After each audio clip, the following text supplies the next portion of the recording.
El dictador, com el seu règim, agonitzava. La pressió exterior, l'empenta democràtica popular cada vegada millor organitzada en la clandestinitat i la pròpia inèrcia històrica presagiaven un canvi a l'estat espanyol. El canvi s'endevinava molt profund a la societat valenciana. El revifament que adquiria la cultura autòctona suposava un autèntic sotrac per a les classes benestants imperants del País Valencià. Un fenomen intel·lectual anomenat Joan Fuster havia plasmat, negre sobre blanc, les inquietuds d'un territori històric que començava a bastir el seu propi projecte nacional. El llibre, Nosaltres els valencians, va provocar un daltabaix en moltes consciències. La societat valenciana començava a caminar amb forces renovades.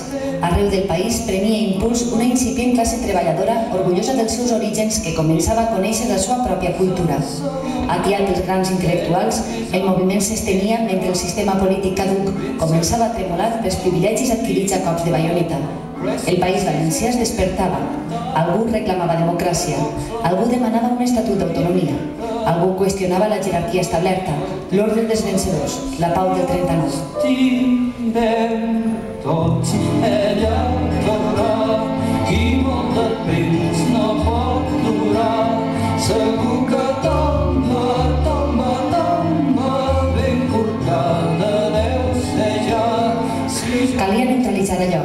Aquell moviment que amenaçava la còmoda superioritat dels vencedors de l'alçament contra la República Constitucional no podia arribar massa lluny. Calia posar fre a aquella onada que a poc conqueria el territori social, que s'armava intel·lectual i políticament i que aspirava a construir una nova societat sobre les bases de la democràcia. Calia posar en marxa una forta campanya repressiva, però hi havia un problema. El dictador havia mort i tot el món tenia els ulls posats sobre l'estat espanyol per comprovar si estava preparat per establir un sistema democràtic. I un problema encara pitjor. L'UCD i la dreta eren derrotats a les primeres eleccions, l'any 1977. Aquesta derrota provocà que els dirigents de la UCD al País Valencià, encapçalats per Emilio Aznar Alonso, que pertanyen al sector més reaccionari de la dreta valenciana, tingueren por de ser desplaçats del poder polític i planejaren erradicar el predomini de l'esquerra mitjançant les coaccions, adoptant l'anticatalanisme com a estratègia de xoc. És així com comença el trist capítol de la batalla de València.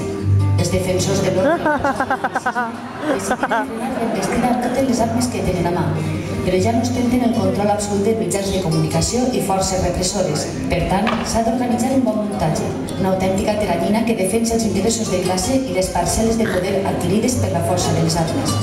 Amb l'ajuda de mitjans de comunicació i col·laboradors com Manuel Groseta o Fernando Abril Martorell, amb contactes molt poderosos a Madrid, es crea un corrent d'oposició al progressisme valencià i s'obri una campanya per perseguir els catalanistes, un paraigua molt ampli on s'hi feia cabre tots aquells que s'oposaven a la perpetuació dels antics poders. Prompte esclata el conflicte amb una tragèdia que tallarà de sang el procés. A principis d'octubre de 1977, l'activista alacantí Miquel Grau perd la vida en ser atacat per un feixista mentre enganxa cartells a favor de l'Estatut d'Autonomia. Un feixista li llença un rejol des del seu pis a la plaça dels Cavalls d'Alacant. Quants germans hem de caure. Dies més tard, quan Miquel encara agonitzava a l'hospital, els feixistes es cridassen els parlamentaris a la processió general del 9 d'octubre i ataquen la Casa de Catalunya a València. A partir d'aquells moments, el feixisme valencià atacarà l'esquerra amb totes les seues armes. Mentre des de mitjans de comunicació el parlamentarisme s'atiava l'odi anticatalanista, instrumentalitzant amb aquesta finalitat símbols i entitats com el València Club de Futbol o el Montfaller, elements incontrolats gaudien d'una total impunitat per atacar amb violència aquells que gosaven defensar postulats democràtics i científics en quant a la identitat valenciana.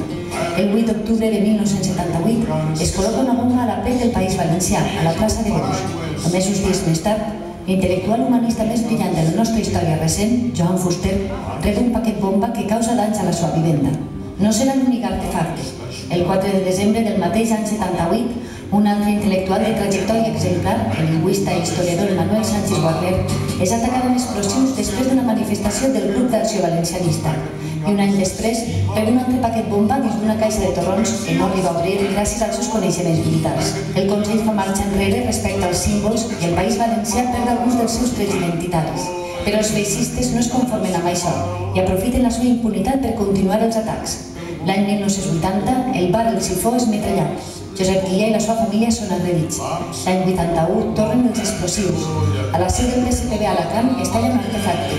I de nou a casa de Joan Fuster esclata una bomba, aquesta vegada de dimensions importants, que causa desperfectes greus a una bona part de la seva vivenda. Afortunadament, el mestre no pateix danys personals. Per totes aquestes agressions i atemptats, mai ningú ha estat condemnat. Van estar anys difícils, un moment decisiu a la nostra història del qual naix l'herència del país que avui habitem. Sobre aquell feixisme impune, sobre aquella transició suposadament pacífica i pretesament exemplar, s'havia de basar l'actual convivència dels valencians. Sobre un fonament democràticament deficitari s'ha construït el que avui tenim. Però en aquells moments durs, de bombes i trets, d'agressions i persecucions, d'impunitat i abusos, va haver una generació d'homes i dones que van restar dempeus sense fer un pas enrere. Una generació d'intel·lectuals, alguns d'ells amenaçats, alguns dels quals van patir atemptats contra les seves vides, de la qual ens enorgullim i honorem. L'exemple d'homes com Joan Fuster, Manuel Sánchez Guarner o Vicent Andrés Estellés es marcarà per sempre el ritme de la dignitat, de la integritat i la raó. És nostra obligació enaltir el seu llegat.